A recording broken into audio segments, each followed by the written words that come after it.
laser work or whatever, and then we'll take a vagal paraganglioma. Can I ask a question here? Yes. For endoscopic stepidotomy, Yes, sir. I know you are endoscopic person.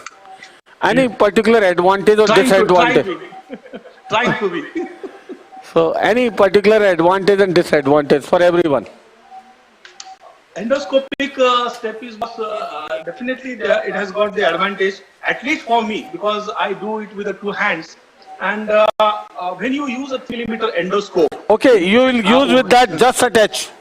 Yes, exactly. Just attach and exclusive endoscope holder. Now we have developed that exclusive endoscope holder. We don't need a microscope also. Okay, let me tell everyone so that they can understand. There are two approaches. One is you hold the endoscope in one hand and your other hand operates with the instrument. That is something like we operate in the nose. What Mubarak does, he has developed an endoscopic holder. He has gifted me as well. I am so grateful to him. So that by that you can attach to your microscope and the endoscope will go inside or over the canal. So now your both hands free. Okay? Yes. You must be putting that stitch also, Tarabichi stitch.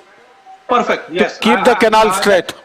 Yes, because that gives a straight canal and additional 1mm, because that space constraint is really there. But using 3mm endoscope and then using that Tarabichi stitch gives me another 3mm in and around the endoscope. So the endoscope will go inside and you will look at the monitor and operate. Right.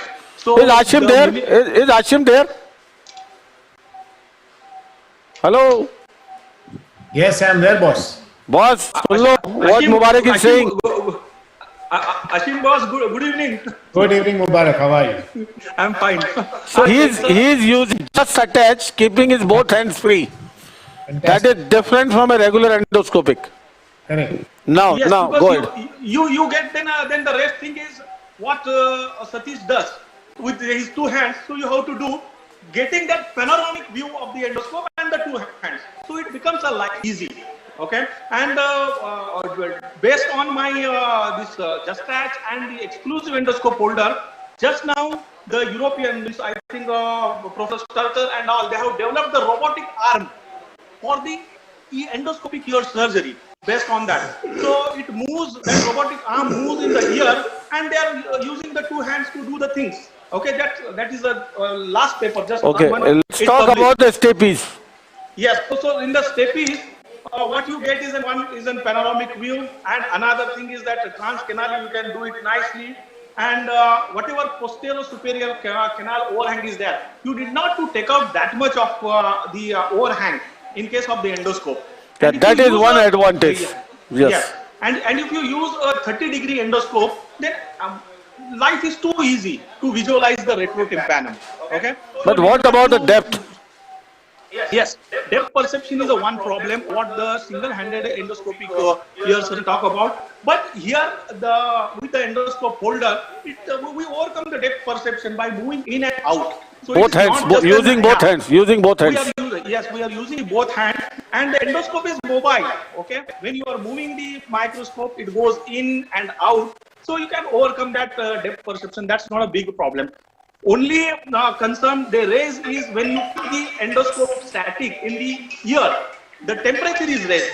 That is what they have claimed. But in case of the two-handed endoscopic ear surgery, that's not a problem because my left hand is holding the suction. So those vapors are actually getting sucked out. So I need not to be worried about that temperature. But so how it controls the temperature? It's with the suction, because the left hand is with the is holding the suction. So whatever vapors are which are generated there, so it is sucking out completely. And intermittent irrigation with the normal saline, okay, that takes care of the heat issue. Being two-handed, so you can move it endoscope in and out. That's not a problem. And up till now, I have not seen any heat issue. Almost not a stepis, but I must have done thousands of other ear surgeries, but I have not seen any of problem like a cornea burning or any other things. Ashim, yeah. What I believe out of his approach, the endoscopic stepidotomy, Tarabichi also talked about it. Right. What I see distinct advantage, to be very open. One is the overhang, that you don't need to remove that much overhang. And second is what I believe, you get a panoramic view of the foot plate, like you can see anterior crust better. Perfect. Yeah. Rest, the experience of the depth and all that, I don't know. Boss, how do you use a micro manipulator? That's my biggest No, problem. what you have not seen it.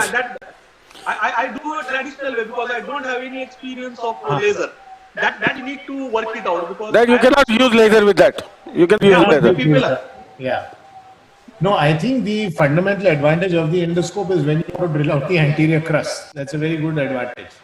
There's Yes. no doubt on that. You can come from in front here. Yeah, you can come from the front and you can drill out the anterior crust under vision, which otherwise is a blind procedure. But having See, said that, I'm a little most bit of the concerned time- with of the Coda. I tell you, out of 1,000 steppies, how many times you find problem with the anterior crust being thick or so? Honestly, Less than 10%. 10. Less than 10%. I would say 5% or so. Yeah, even that is, it looks too much. For the anterior much, crust to be so problematic or thick. 5 out of 100 or maybe 3 out of 100. Yes, so the incidence is so less, anterior crust is so fragile, almost Normally always we break it towards a promontory and it doesn't give problem. It is not like posterior crust which is so stout. Yes. And one more advantage what I get is while doing the reverse piece. Okay, so I get an advantage to visualize that foot plate very nicely.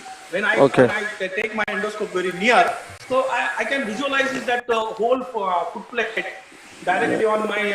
You can overcome the monitor. overcrowding. Yes, you can overcome that. And I use a digital zooming a lot when I doing this steppies. So I need not to take that endoscope too near to the to the bony annulus. So you can keep it at the isthmus level and just zoom it because you have got almost 3 to 4x zooming in the digital in your camera. So See, the it's only better issue manipulation is, with that. the only issue is operating under microscope with a binocular vision. On the other hand, You do need operating binocular with the endoscope with a monocular vision looking at the monitor. This is the basic difference. Yes. that's Either what- you have to get used to it. Yes. This is something you need to get used to. Otherwise, And it is difficult. Because I told you that robotic scope is going to be there. It's completely a virtual 3D. So it's actually exoscope, and you will be putting the lens in front of you, and you are not looking at the monitor and all. Everything is happening in your eyes. Okay. Another fun way of spending a crore And of that's rupees. a virtual and the virtual reality. You move the head, so your exoscope will move, and you will visualize. If you want to see like this, just turn around, and you can look into the retinal development like that. Okay. I just mentioned you a few days back. Great. So, Munjal sir, any experience of endoscopic surgery? You like it? Munjal sir, are you doing endoscopic? Anything in otology? Manish? But many people have started doing it, and thanks. Credit goes to Mubarak for this thing. I do believe that endoscope is it has to be part of your armamentarium for sure. Yeah. No, your operation table setup is not complete without an endoscope. I'm very sure of that. So it is But not the microscopic training is must. It is not one versus the other. It's one with the other. Both are tools for you to use in your appropriate scenario. Yes, you are right, Ashwin, but I recommend that the microscopic training should be thorough. Okay? It's I say that both for should the be thorough. laparoscopic surgeon. Like a हमारा ऐसे laparoscopic बहुत surgeon, सारी तरह yeah. Open करना पड़े तो microscope इस्तेमाल करना आना चाहिए. So that is the You must practice with the endoscope, and for those people who are starting, I'm saying use the endoscope regularly in your cholecystoma work to look at the sinus tympani, look at the facial recess, look into the attic. Start using it, get your hand moving. that's I perfect will advice. always recommend that.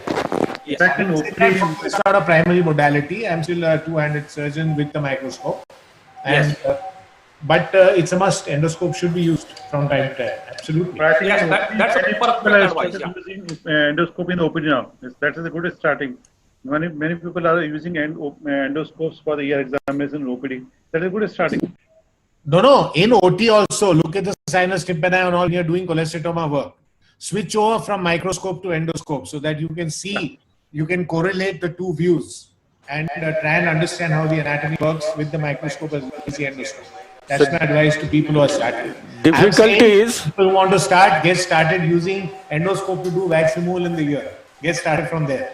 Yeah, that's a good idea. That's a good idea. That's why OPD, they're using it and they're getting acclimatized. That is the first point. It's a must. It's a must.